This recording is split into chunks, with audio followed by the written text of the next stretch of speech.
Welcome to your channel Preparation for All #64. Dear learners, it is your channel.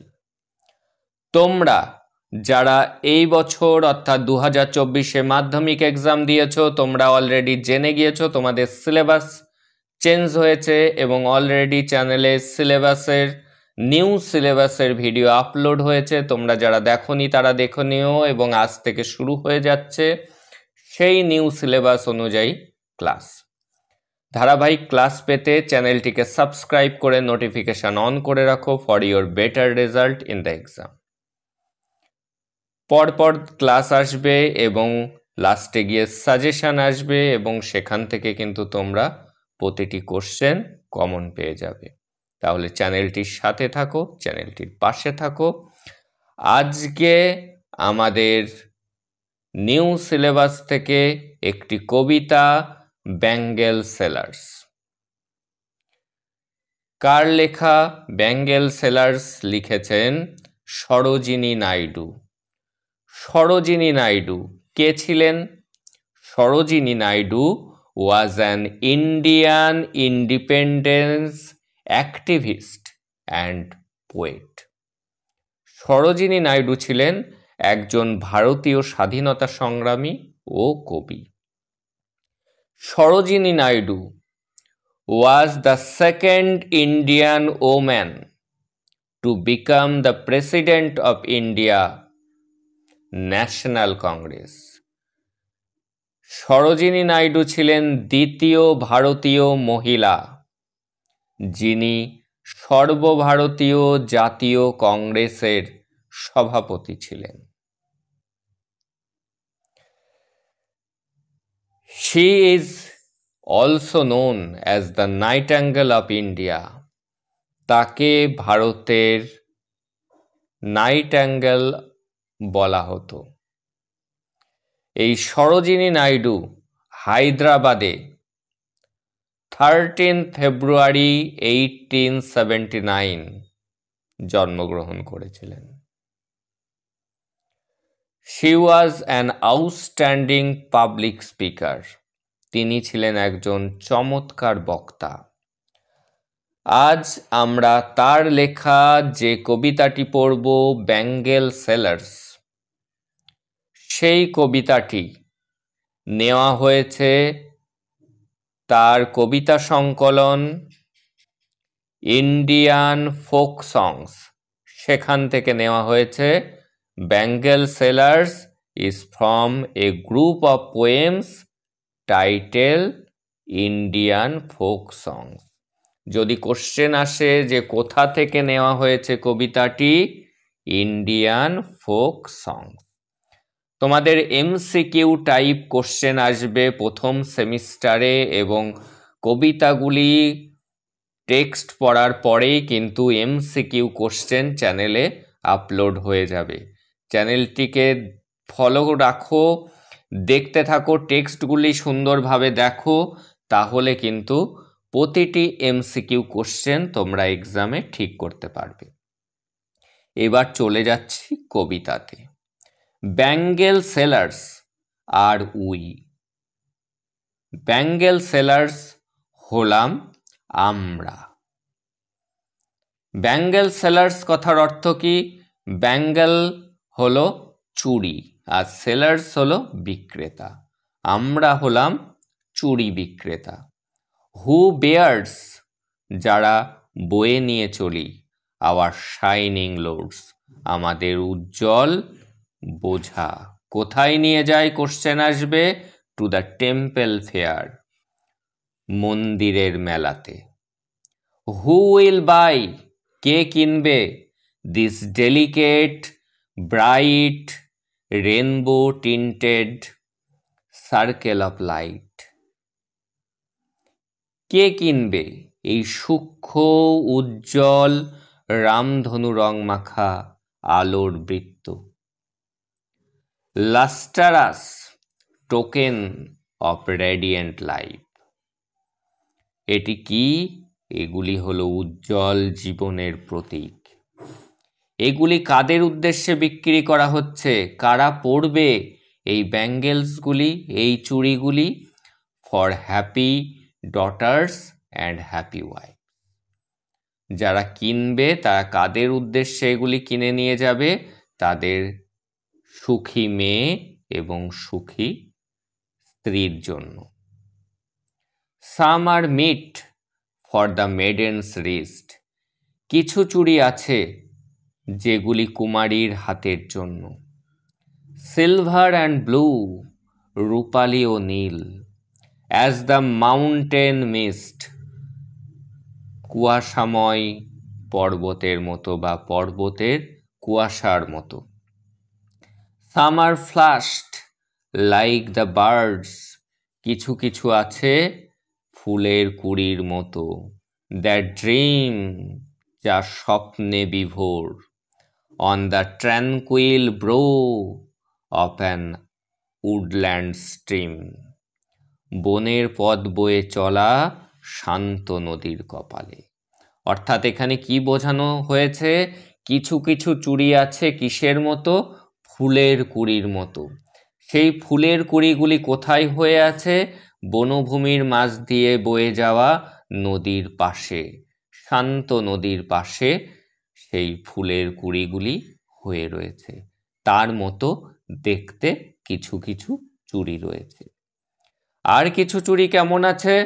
Some R glow with the Bloom, এবং কিছু কিছু রয়েছে প্রস্ফুটিত ফুলের মতো। দ্যাট ক্লেভস, যেটি বিদীর্ণ করেছে to the limpid glow of newborn leaves, যেটি স্বচ্ছ কচি পাতা, সবুজ পাতা ছেড়েছে, সেই পাতার মধ্যে ফুটে রয়েছে সুন্দর ফুল। তার সাথে তুলনা করা হয়েছে সেটি যেমন উজ্জ্বল, ঠিক সেরকমই উজ্জ্বল কিছু চুড়ি রয়েছে। এবার third stanza. Some are like fields of sunlit corn.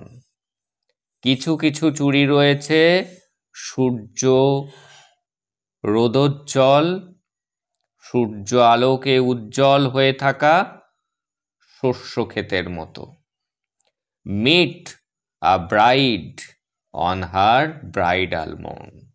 এখানে কবি নারী জীবনের তিনটি স্তরের কথা উল্লেখ করেছেন। প্রথমে এসছে কে? প্রথমে এসছে মেডেন, অর্থাৎ কুমারী মেয়ে। তারপরে কাদের কথা তিনি তুলে ধরেছেন? এবার হলো ব্রাইড, অর্থাৎ বিয়ের কনে। তাহলে কি পড়ছিলাম আমরা? Some are like fields of sunlit corn. কিছু কিছু চুড়ি আছে যেগুলি সূর্য আলোকিত হয়ে থাকা ফসলের ক্ষেতের মতো। সেগুলি কাদের হাতে মানাবে? Meet for a bride on her bridal মুন। বিয়ের কনেকে বিয়ের দিনের সকালে তার হাতে এই চুড়িগুলি মানাবে।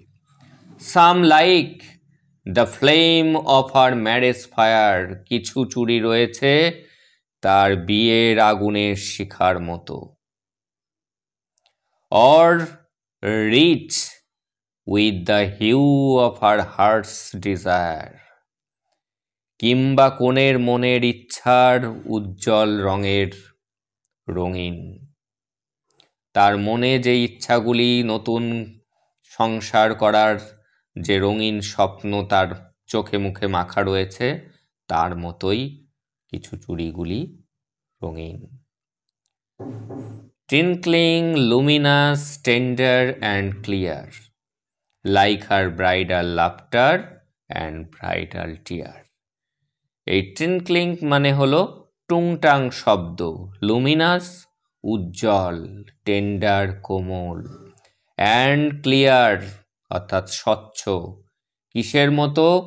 Like her bridal laughter and bridal tear, অর্থাৎ বিয়ের কনের হাসি এবং কান্নার মতো।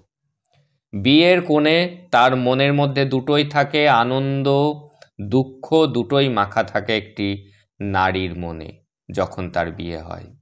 নতুন ঘর বাঁধার আনন্দ স্বপ্ন এবং পুরনো ঘর অর্থাৎ বাপের ঘর ছেড়ে যাওয়ার দুঃখ, এই দুটিকেই কিন্তু তুলে ধরা হয়েছে এই কবিতাতে। নারী জীবনটাকেই তুলে ধরা হয়েছে। This poem is a celebration of female life. মহিলা জীবনটাকেই কিন্তু এখানে তুলে ধরা হয়েছে। It shows the various stages of A woman's life. একটি মেয়ের জীবনের যে স্তরগুলি আসে, যে স্টেজগুলি আসে, সেটি কিন্তু তুলে ধরা হয়েছে। The poem describes the life of Indian women, there culture and tradition. এখানে কিন্তু ডেসক্রিপশন দেওয়া হয়েছে, কবি চেষ্টা করেছেন ভারতীয় মহিলাদের জীবন, তাদের সংস্কৃতি, তাদের রীতিনীতি, এইগুলোকে কিন্তু তুলে ধরা হয়েছে এই ব্যাঙ্গেলের মধ্যে দিয়ে, অর্থাৎ চুড়ির মধ্যে দিয়ে। এবার লাস্ট স্ট্যান্জাতে চলে আসছি। সাম আর purple and gold flaked grey. কিছু কিছু চুড়ি আছে গাঢ় লাল এবং ধূসরের উপর সোনালি ছটার মতো, ধূসর রঙের উপর গোল্ডেন ফোট দেওয়া। And for her who has journeyed through life midway. এগুলি কাদের জন্য মানাবে? যারা জীবনের মাঝ পথ পার হয়ে এসছে, অর্থাৎ মাঝ বয়সী মহিলা, অর্থাৎ আমাদের মায়ের হাতে মানাবে। তাহলে প্রথমে দেখেছি কুমারী মেয়ে যার বিয়ে হয়নি, তারপরে স্ট্যান্জায় কবি দেখাচ্ছেন যে বিয়ের কোণে, আর তারপরে দেখাচ্ছেন মায়ের ভূমিকাতে।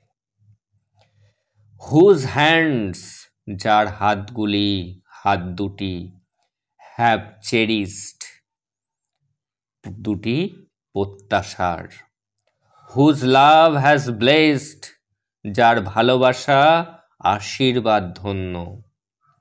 And cradled fair sons on her faithful breast, যে তার বিশ্বস্ত বুকে সোনার ছেলে পালন করেছে। Who serves her household in fruitful pride, যে বাড়ির সেবা করে সদর্থক গর্বের সাথে। And worships the gods at her husband side, এবং তার স্বামীর পাশে বসে যে ভগবানের আরাধনা করে। এইভাবে তিনি পরপর স্ট্যান্জাগুলির মধ্যে দিয়ে নারী জীবনটাকে তুলে ধরেছেন, আর তার সাথে কিসের বর্ণনা দিয়েছেন? The poem also describes the daily life of bangle sellers. নারী জীবনের পাশাপাশি ব্যাঙ্গেল সেলার্সদের জীবনটাও তিনি তুলে ধরেছেন ফার্স্ট স্ট্যান্জায়, এবং সেটি দিয়েই তিনি শুরু করেছেন। এবার যে যে জায়গা থেকে কোশ্চেনগুলি আসতে পারে একবার দেখে নাও। সেটি হলো, কবির নাম কি? Who wrote the poem bangle sellers, অর্থাৎ Sarojini Naidu. The poem bangle sellers is a celebration of female life. মহিলাদের জীবন তুলে ধরা হয়েছে। Bangle sellers is taken from, কোথা থেকে নেওয়া হয়েছে? ইন্ডিয়ান ফোক সংস, সেখান থেকে নেওয়া হয়েছে। হু বেয়ার্স, কারা বহন করে নিয়ে যাচ্ছে? Shining loads to the temple fair, মেলাতে তাদের উজ্জ্বল বোঝা কারা নিয়ে যাচ্ছে? আনসার হলো ব্যাঙ্গেল সেলার্স। ফর হুম, কাদের উদ্দেশ্যে? উইল মেন বাই ব্যাঙ্গেলস, পুরুষেরা এই বালাগুলি কিনছে, এই চুড়িগুলি কিনছে। ফর ডটার্স অ্যান্ড ওয়াইভস, তাদের মেয়ে এবং বউদের উদ্দেশ্যে। এবং যে জায়গাগুলি মনে রাখতে হবে কবিতা থেকে, সেটা হলো কোন কালারের ব্যাঙ্গেল কোন স্তরের মহিলার হাতে মানাবে। যেমন silver and blue coloured bangles, যেটি সিলভার রঙের এবং রূপালি এবং নীল রঙের যেটিকে দেখতে অ্যাজ দ্য মাউন্টেন মিস্ট, পাহাড়ি কুয়াশার মতো, সেই চুড়িটা কাদের হাতে মানাবে? ফর দ্য মেডেন্স রিস্ট, কুমারী মেয়েদের হাতে মানাবে। এইখান থেকে কিন্তু এই কোশ্চেনটি এই স্ট্যান্ডা থেকে খুবই গুরুত্বপূর্ণ। এইবার চলে আসছে বিয়ের কোণে, তার হাতে কেমন চুড়ি মানাবে? Bangles like field of sunlit corn are suited for a bride. তার হাতে, কনের হাতে কেমন চুড়ি মানাবে? Like fields of sunlit corn, সূর্য আলোকিত হয়ে থাকা ফসলের মাঠের মতো। আর লাস্ট স্ট্র্যান্ডাতে দেখতে পাচ্ছি যে মাঝ বয়সী মিডল এজ ওম্যানের হাতে কেমন চুড়ি মানাবে? Purple and gold flaked grey bangles are suited for middle aged woman. এবং মাঝ বয়সী মহিলার হাতে মানাবে পার্পেল অর্থাৎ গাঢ় লাল এবং ধূসর রঙের উপর সোনালি ছিটে দেওয়া ব্যাঙ্গেলসগুলি। এই ছিল আজকের কবিতা এবং তার অ্যানালিসিস। তোমরা চ্যানেলটিকে সাবস্ক্রাইব করে নোটিফিকেশান অন করে রাখো, এরপর পরপর কবিতাগুলি আসবে।